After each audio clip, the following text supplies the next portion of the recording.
ಯಾವುದೇ ಕಷ್ಟ ಸುಖ ಇರಲಿ, ಯಾವುದೇ ದುಃಖ ಇರಲಿ, ಖುಷಿಯ ವಾತಾವರಣದ ಯಾವುದೇ ಕಾರ್ಯಕ್ರಮಗಳಿರಲಿ, ನಿಮ್ಮ ಜೊತೆಯಲ್ಲಿ ಪ್ರಾಮಾಣಿಕವಾಗಿ ಹೆಜ್ಜೆಯನ್ನು ಹಾಕ್ತಾ ಜೊತೆಯಲ್ಲಿ ಸನ್ಮಾನ್ಯ ಕುಮಾರಣ್ಣವರ ಮೇಲೆ ಅವರು ಇಟ್ಟಿರ್ತಕ್ಕಂಥ ಅಪಾರವಾದಂಥ ಪ್ರೀತಿ, ಅಪಾರವಾದಂಥ ಅಭಿಮಾನ ನಿಜಕ್ಕೂ ಕೂಡ ಶಾರದಮ್ಮನವರೇ, ಅದಕ್ಕೆ ನಾವು ಯಾರೂ ಕೂಡ ಬೆಲೆ ಕಟ್ಟಲಿಕ್ಕಾಗೋದಿಲ್ಲ. ನಿಮ್ಮ ಈ ಒಂದು ಪ್ರೀತಿ ವಿಶ್ವಾಸ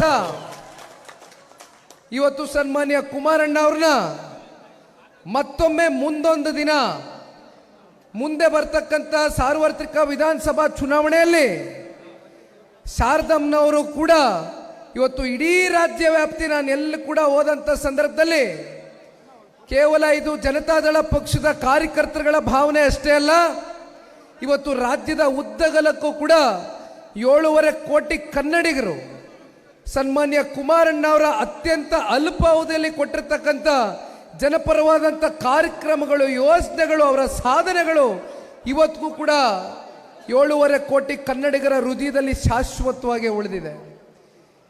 ಸನ್ಮಾನ್ಯ ಕುಮಾರಣ್ಣ ಅವರಂಥ ನಾಯಕ ಮತ್ತೊಮ್ಮೆ ಕರ್ನಾಟಕ ರಾಜ್ಯದಲ್ಲಿ ಮುಖ್ಯಮಂತ್ರಿಗಳಾಗಿ ಬರಬೇಕು ಅಂತಕ್ಕಂಥ ಅಪೇಕ್ಷೆ, ಅಭಿಲಾಷೆ ಈಗಾಗಲೇ ರಾಜ್ಯದ ಉದ್ದಗಲಕ್ಕೂ ಕೂಡ ಪ್ರಾರಂಭ ಆಗೋಗಿದೆ. ಆ ಹಿನ್ನೆಲೆಯಲ್ಲಿ ಇವತ್ತು ಈ ಪಕ್ಷದ ಒಬ್ಬ ನಿಷ್ಠಾವಂತ ಕಾರ್ಯಕರ್ತನಾಗಿ ಇವತ್ತು ನಾನು ಯಾವುದೇ ಪಕ್ಷದ ಹುದ್ದೆಯ ಫಲಾಪೇಕ್ಷೆಯನ್ನು ಇಟ್ಕೊಂಡು ನಾನು ಈ ಪಕ್ಷವನ್ನು ಕಟ್ತಾ ಇರ್ತಕ್ಕಂಥದ್ದಕ್ಕೆ ಇವತ್ತು ಮುಂದೆ ಬಂದಿರತಕ್ಕಂಥದ್ದಲ್ಲ. ನಾನು ಯಾವಾಗಲೂ ಕೂಡ ನನ್ನ ಮನಸ್ಸಿನಲ್ಲಿ ನಾನು ಈ ಪಕ್ಷದ ನಿಷ್ಠಾವಂತ ಕಾರ್ಯಕರ್ತ ಅಂತಕ್ಕಂಥದ್ದನ್ನ ಭಾಳ ಸ್ಪಷ್ಟವಾಗಿ ನನ್ನ ಹೃದಯದಲ್ಲಿ ಇವತ್ತು ನಾನು ಇದನ್ನು ನಿಮ್ಮ ಮುಂದೆ ಇಡಲಿಕ್ಕೆ ಬಯಸ್ತೇನೆ. ಯಾಕಂದರೆ ನಾನು ನೋಡ್ತೇನೆ ಇವತ್ತು ಇಡೀ ರಾಜ್ಯದ ಉದ್ದಗಲಕ್ಕೂ ಕೂಡ ಪಕ್ಷದ ನಿಷ್ಠಾವಂತ ಕಾರ್ಯಕರ್ತಗಳು ಇವತ್ತು ಯಾವುದೇ ಒಂದು ಫಲಾಪೇಕ್ಷೆ ಇಲ್ದಿರ, ಯಾವುದೇ ಒಂದು ಸ್ವಾರ್ಥ ಇಲ್ದಿರ, ನಿಸ್ವಾರ್ಥಕತೆಯಿಂದ ಇವತ್ತು ಪಕ್ಷದ ಪರವಾಗಿ, ಪಕ್ಷದ ನಾಯಕರ ಪರವಾಗಿ ನೀವೆಲ್ಲರೂ ಇವತ್ತು ಪಕ್ಷವನ್ನು ಕಟ್ಟಿ ಬೆಳೆಸಿದ್ದೀರಿ.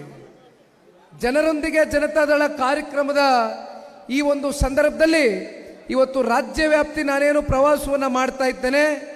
ವಿಶೇಷವಾಗಿ ನಮ್ಮ ಪಕ್ಷದ ಮುಖಂಡರುಗಳು, ಕಾರ್ಯಕರ್ತರನ್ನ ಭೇಟಿ ಮಾಡ್ತಕ್ಕಂಥ ಈ ಒಂದು ಅವಕಾಶ ಇವತ್ತು ನನ್ನ ಕಣ್ಣು ಮುಂದೆ ಏನು ಒದಗಿ ಬಂದಿದೆ.